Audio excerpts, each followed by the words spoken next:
In this chapter we shall study the phenomena of reflection and refraction of light using the straight line propagation of light. तो इस chapter में हम क्या पढ़ेंगे, reflection और refraction पढ़ेंगे, वो भी किससे, straight line propagation of light से. This basic concept will help us to study of the some of the optical phenomena in nature. तो इन बेसिक कंसेप्ट से हम क्या है, ऑप्टिकल जो फिनोमेनाज होते हैं वो समझ सकते हैं. We shall try to understand in this chapter the reflection of light by spherical mirrors and refraction of light and their application in real life situation.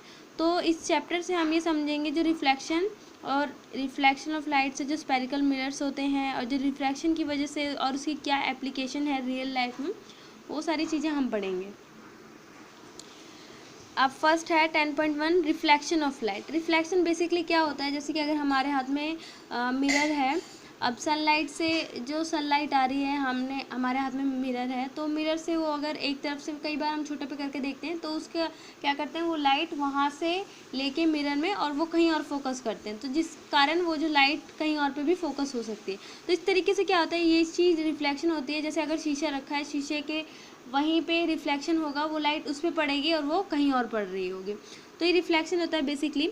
The highly polished surface such as a mirror. तो highly polished surface, mirror क्या होता है, एक highly polished surface होता है.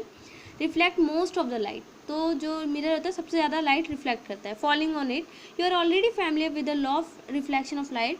आप पहले भी जो law of reflection of light है वो पढ़ लेते हैं. एक बार दोबारा हम ये जो लॉ हैं उनको रिवाइज कर लेते हैं.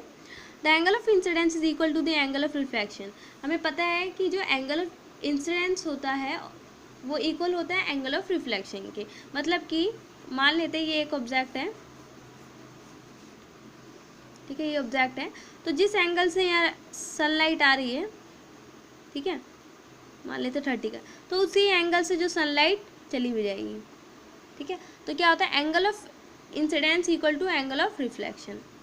The incident and the incident ray the normal to the mirror of the point of the incident the reflected ray all line the same plane. तो बता रहे हैं कि चाहे इंसिडेंट रे हो चाहे रिफ्लेक्टेड रे हो, सारी की सारी सेम प्लेन. देखो प्लेन क्या है, ये जो ऑब्जेक्ट है इसको हम इस तरीके से डोनेट करते हैं, ऑब्जेक्ट है, सेम प्लेन में ही वो लाई करते हैं.